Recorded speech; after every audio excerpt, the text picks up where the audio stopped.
Miguel Carbonell, muy buenas noches. ¿Qué tal? Muy buenas noches, Jaime. Nos quedamos la semana anterior, abordando el asunto de las expropiaciones en México en referencia a la industria azucarera. Pero las expropiaciones en México tienen una larga historia, que están fundadas incluso, si quieres luego lo abordamos, en este famoso artículo constitucional que establece que originariamente las tierras y las aguas son propiedad de la nación. Esto, tú me corregirás, pero viene desde la colonia, cuando se conquistó el territorio y se dijo que eran propiedad del rey. Y luego a Molina Enríquez, un constitucionalista, se le ocurrió que en vez del rey pues había que poner a la nación. Y eso fundamentó o fundó una serie de razones para expropiar muy discrecionalmente en este país. Yo creo que más discrecionalmente que en otros muchos países. Y bueno, la lista es larga, ¿no? Al finales de 1982 creo que había 1,100 y tantas empresas que eran del Estado. No sé si todas expropiadas, pero eran del Estado. Entre ellas había un restaurante Focolare que estaba aquí en la zona rosa, las bicicletas Cóndor, Mexicana de Aviación, y la seguimos. Y luego bueno, vino un proceso en que el Estado se adelgazó. Pero hay un momento crucial en esta historia, y ese momento crucial es 1982, José López Portillo, la expropiación de la banca. Ese momento es un momento sismático, Jaime, para la historia política y la historia económica de este país, porque lo que sucede en el gobierno López Portillo parece algo así como una revancha, como una especie de enojo del presidente. El presidente López Portillo, que tenía un carácter volcánico, ¿verdad? Tenía un carácter... criollo de pura cepa. Sí, vaya, una cosa, ¿no? De repente da un manazo en la mesa y dice, no podemos seguir así, vengan al Estado los bancos. Y con una energía y con una capacidad de golpeo muy fuerte, porque incluso manda al ejército a custodiar la sucursal. En fin, una cosa verdaderamente esperpéntica a través de un decreto expropiatorio expedido por López Portillo, que luego... cuando los banqueros anuncian un amparo, porque dicen, oye, ¿cómo no me vas a quitar toda la industria, todo el sector bancario? Cuando anuncian un amparo los banqueros, entonces López Portillo, que es abogado y que fue abogado y maestro de la Facultad de Derecho de la UNAM durante muchos años de Teoría General del Estado, es la materia que impartía, dice, pues entonces voy a cambiar la Constitución. Y hace un cambio constitucional fast track, en donde en un tiempo récord se modifica nuestra Carta Magna, y para que diga entonces la industria, todo el sector bancario es propiedad del Estado. Pero eso, porque es un momento clave en la historia reciente, todavía relativamente reciente del país, porque significa un golpe en la mesa, significa privar a un grupo de personas de la propiedad que bien o mal habían construido. El gobierno no tiene por qué decirle a una empresa o a un empresario si va bien o mal. Si va mal, pues quebrará. Si presta malos servicios o si un restaurante sirve malos platillos, pues la gente no va a ir y punto. Pero el gobierno no tiene por qué estar metiéndose en eso. Pero, bueno, yo hice una serie de programas y uno de esos programas es justamente la expropiación del 82. En las entrevistas que hice recuerdo muy bien que cabría como 3 puntos, ¿no? Primero, nunca hubo una justificación de la expropiación.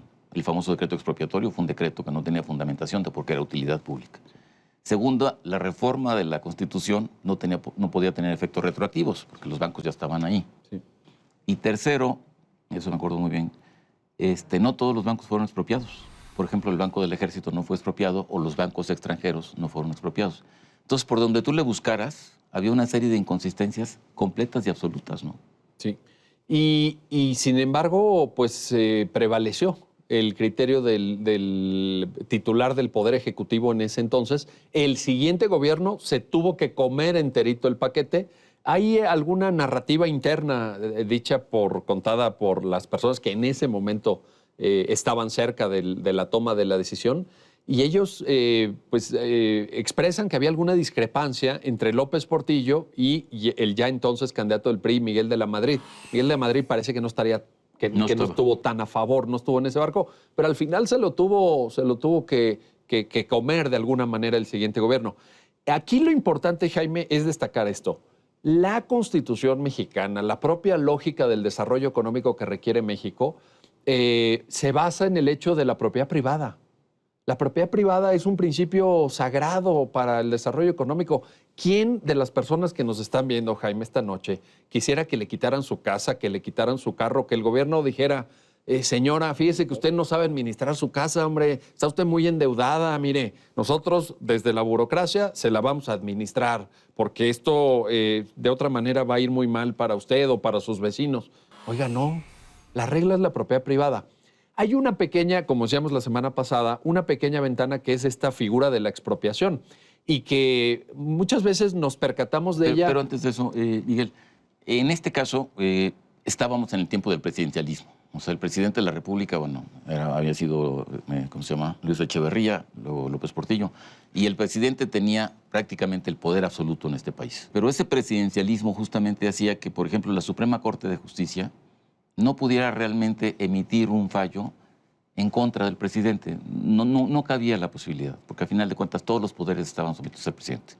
El poder legislativo, pues porque el PRI tenía ahí la hegemonía.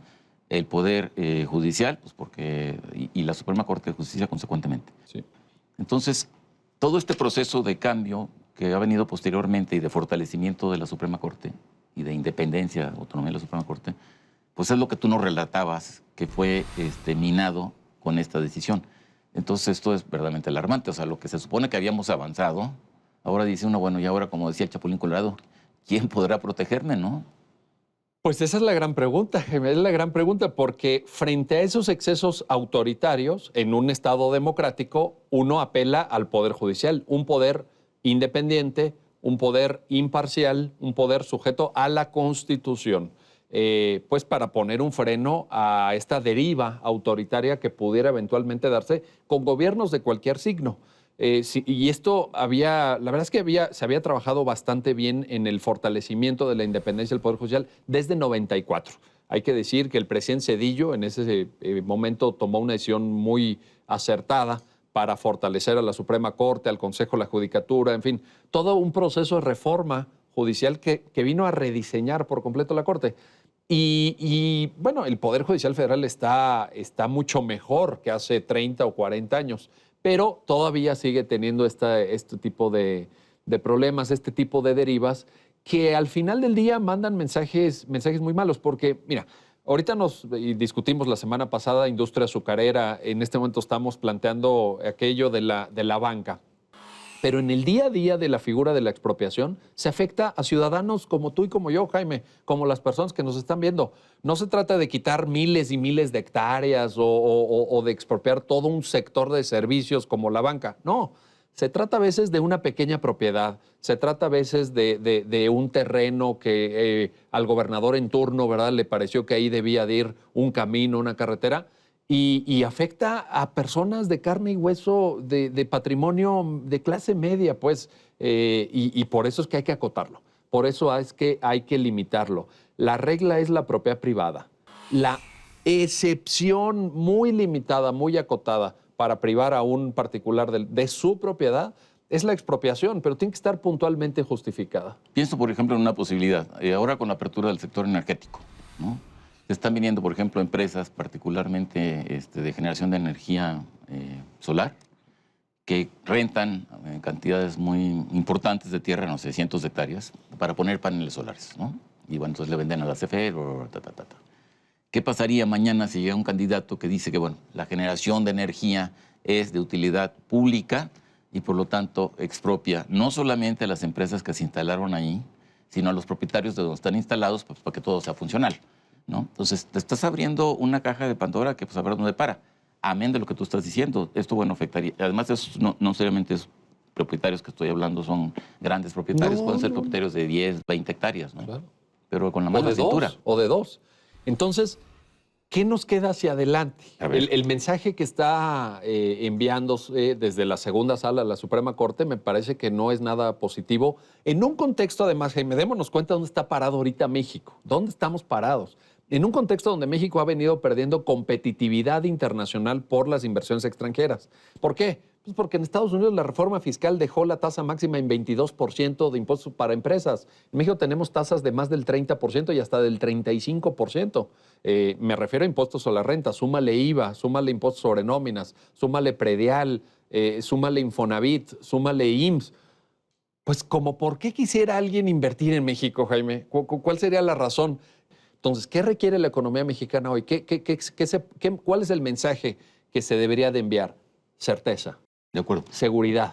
Ahora, esto es irrevocable, o sea, bueno, el fallo obviamente es irrevocable, Sí. pero ¿qué nos queda? ¿O qué le queda al país? Efectivamente, fue un fallo de la Suprema Corte, entonces ya, así nos quedamos y entonces ahí que para adelante China libre y a ver qué pasa. Yo creo que los medios de comunicación tienen una gran responsabilidad, creo que tenemos que opinar, creo que tenemos que poner en evidencia esto, porque de repente son litigios que el gran público pues no está interesado. Parecería una cosa muy técnica. La Suprema Corte ve los requisitos para la expropiación o quién tiene la personalidad jurídica para recibir la indemnización. Parece una cosa muy técnica o jurídica, por ahí pasa de soslayo de repente, pero lo cierto es que en términos del precedente que está sentando, pues todos tenemos que llamar la atención y que ver esto y también ver pues hacia futuro cómo resuelve la Corte, quiénes son esos ministros, qué papel juegan.